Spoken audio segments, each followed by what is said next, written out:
So we're going to look at data. We're going to look at different types of data and how we display those types of data. There is a couple of different types of data that you can use. There's a numerical and there is also categorical type of data. These are two different types of data sets, basically depending on what sort of data you're capturing.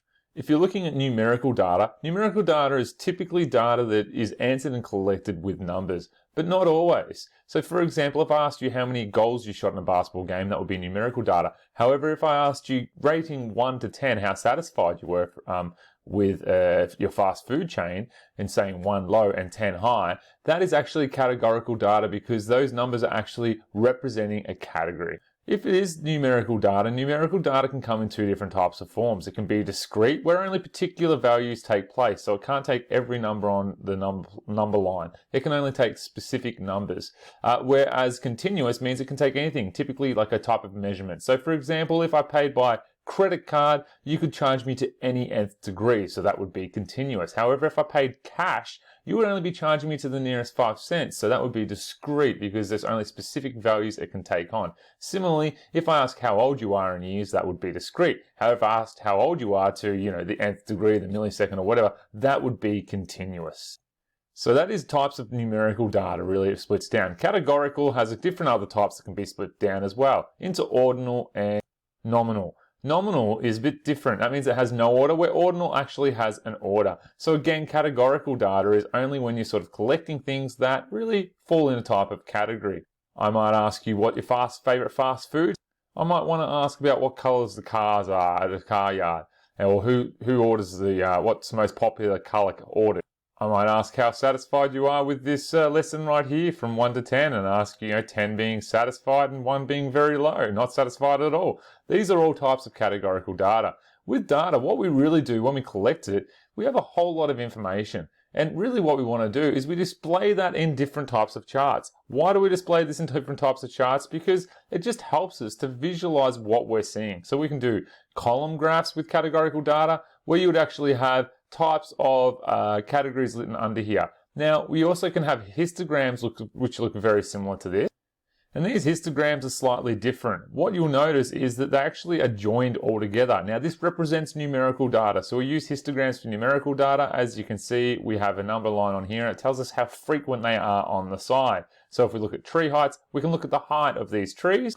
And we can see on this diagram here, we can really see the tree heights, and we can see that obviously between 100 up to 150, but not including 150, we have about 4 or 5 trees. Including 150 centimeters up until 200 centimeters trees, but not including 200 centimeters, we have 30 trees, and so on. So you can actually read here quite easily how many trees there are, and I can see what the average is. I can see we actually have a lot of trees, around 2.5 to up to 3 meters. Now, why do we do this? A lot of people may ask. Well, because if you actually put in all the numbers, if we just had, say, for example, 125, 130, 130, 151, 152, 152, 157, 158, and we just listed out all the numbers of these. So we kept on going the whole way. Now that would be really hard to sort of look at and sort of say, well, what's the average tree height, or look at some of the data. If we display it like this, and that's all we're really doing, we only display data just so it looks nice, so we can interpret from it. We can see what the range of the trees are quite easily. We can see that they go from 1 meter up to 3.5 meters. We can also see what's the most common in here and what's, the rarest sort of height as well. So it gives us a bit of an idea, just a glance to do it. And all we're really doing with data is just displaying it. We get a whole lot of information, we get a whole lot of replies, and it's just about how we can display it and make that look nice. When we do display data like this in histograms, when you've got numerical data, we always make sure we have between 4 to 14 of these these class intervals. So we only use between 4 to 14 of those really, because if it gets too long, it just is too much taking in. If it's too short, we don't get enough here. So this has 1, 2, 3, 4, 5. That's not bad. I personally probably would have stretched it out for about another 10. But the reason why they've chosen this is because obviously going up in 50 centimeter increments makes sense. It's pretty common. Most people are used to that. So when you are choosing how much you move up by, you only move up by 1s or 5s or 2s. You might move up by 10s or 20s or 25s, 50s, 100s, 200s. You wouldn't move up by things like 30s or 42, anything unfamiliar. So you normally, when you're going up in intervals, you choose numbers that everybody is used to in the public, because at the end of the day, you are showing this to public, and all we're doing is really displaying a whole lot of information on a graph. Other ones you'll be familiar with are pie charts. Obviously, that's really good when you've got percentages, or you could have a count. It just gives you an idea of what the whole is and where your data is spread. We also can have line graphs. This is also good for numerical data as well, where we might have numbers on the side and also on here. And what we can do is we can show what happened, or we can see a trend of what's happening. Obviously, this is decreasing. This one, we had a bit of a peak going up and then down. We can talk about if it's a straight line. If it's a straight line, or it's a straight line fits pretty well, normally it's actually scattered around. But if a straight line fits really well, we call that linear, because linear actually means straight. We can also have a divided bar graph. We call these segmented bar graphs. You can have them vertically, or you can have them horizontal like this one, but you normally see them more vertically. Like this is how you may see them, where you can actually produce a whole lot of different ones next to each other side by side, but they will be actually a segmented bar graphs there. So that's how we really display data visually. Also, another way you can display it is you can see here in tables. Tables are quite good because you can actually see a lot of the raw data information straight up as well. All you need to do is really just look at what the cell is here and what it falls in on these two. So I can see Experton is between 2005 is 400. So we can see the population of the small town over a 10-year period. Obviously, in 2010, it was decreasing. I can see the trend here. So this makes it quite good, where we can see this town is increasing, and we can also see this town is pretty much staying about the same. So really all we need to do is what's the population of in 2010, I think that's how you pronounce it, is 320. Just go down here, 320 in 2010. What was the population of Calcaville in 2015? That's going to be 200. Statsland in 2005 was, you got to look at 2005, we come across, and Statsland in 2005 was 300. Which town population decreased over time? Well, we've got to look at the time. Obviously, it always goes from earlier to later years, but just double check that. So which one decreases over time? We can see over there, and which town increases over time we can call Calcaville. So how do we interpret bar graphs, or column graphs these are called? I personally prefer to call them bar graphs. That's what we do call them in year 12.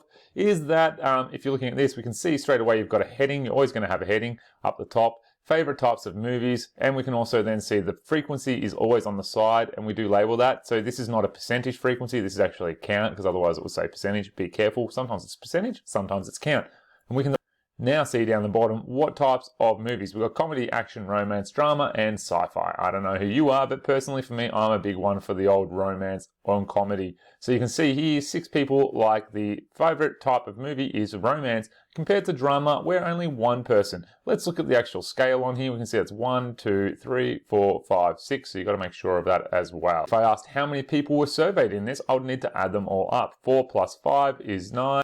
Plus 6 is 15, plus 1 is 16, plus we also have 4, which makes 20 people in total. So we can read anything from these bar graphs. I can also get the raw data back from here, and notice this is categorical data as well, because we're getting really a worded response, and there's going to be gaps between each of these. These should be even gaps between each of these. The heights and the widths of everyone should be the same. Sorry, not the heights, but the widths should be the same. The height represents how many frequency it goes to. We just read it off like that, and you can create them like that too. We can also see this in a pie chart. Again, we have our raw data, so really all we need to do is we need to make out of that 20 a whole. Now what we can see out of 20 is that we've also do 4 divided by 20, that's going to actually be 20%. So therefore they should take up 20% of your bar graph, which is a bit under a quarter. It's really 2/10 in there. So if you split it up, there would actually be 2/10 in there. Again, with comedy, we also have 4. Notice these sizes are the same because they have the same amount in there. Obviously with romance, my favorite type of movie, that's going to take up the most amount of the bar chart, and this percentage should be representing of 30%. Now it's higher than 25%, which is a quarter, so you can read off this as well. These bar charts don't always have to be in count and percentage. They could just be count, or they could just be percentage. Note there's different columns. Sometimes you may label each of them around like this if it is quite easy. Alternatively, you might have a key. Typically, if it gets really, really small, you might label the bigger ones and then have a key for the smaller ones on the side. Like so, we have here where we've got a bar chart, a pie chart, and we have different segments with the percentage listed around here, and obviously these representing the actual categories. Don't be like this poor person who created this one and you just can't see anything from this data at all. It's a lot better to have a key. Other times it's quite easy to see different categories, and as you can see from this one, we can see different types of categories, and then there's other. And this other, they may break down further into another pie chart to say what this 21% is composed of, which is broken down into this one here. Again, we still have a key down the bottom representing which color represents what. What's your favorite animal? Again, you can make some cool 3D pie charts if you like as well. If they get really small segments, it is just a lot easier to actually have the categories listed down the side here. And also you can just don't even need the percentages all the time too, because again, we're just displaying data and that data represents numbers. A picture is worth 1,000 words. Lastly, we have line graphs. Line graphs always have a frequency on the side. This frequency can either be a count or percentage again. And then we also have a timeline going left to right, earlier starting here and future going into the right. We always have past moving closer towards present in any sort of timeline. These are quite easy to read. Literally all you need to do is look at where each dot is placed and what it matches up with. So Monday we've done 15 push-ups, Tuesday I've done 25. On Wednesday I can see that I've done 5, and on Thursday I can see that I've done 10. On Friday, well, I was too lazy, I didn't do any on there, and Saturday referring to 20 push-ups. Another graph that you can look at for line graph is you can have different line graphs all over the one. If you do this, there should be a key down the bottom representing each color, what everyone represents. Here we're looking at the population wildlife of bears, dolphins and whales, which is an interesting combination to put bears in with two things that live in the sea. I could understand if there was salmon in there and bears, because you may see some correlation between those two, because bears do love to eat salmon. Nonetheless, we can still read off the graph here. So we can see that if we look at dolphins, they've obviously been decreasing over time. If I want to know what their population was in 2017, I can see that we have about 150 there. In 2018, we have 80, and it is on a decreasing trend. Looking at 2022, obviously they're predicting and extrapolating here what is going to happen in the future. We're getting down to an extinction of that there. Meanwhile, we also look at the bears are going up, so maybe the bears are eating the dolphins. We just don't know what is happening in this situation. That is it for a quick wrap up of statistics. Good luck for that, and I hope you enjoy the video. Please give us some feedback or some thumbs up or down on how we can improve this. Hopefully you smash out some of those questions, and really again, don't forget, all we do is we're collecting a whole lot of responses and we're just displaying it to make it look really easy to interpret information from, because again, a picture is worth 1,000 words, and that's all we're doing. See you later, over and out.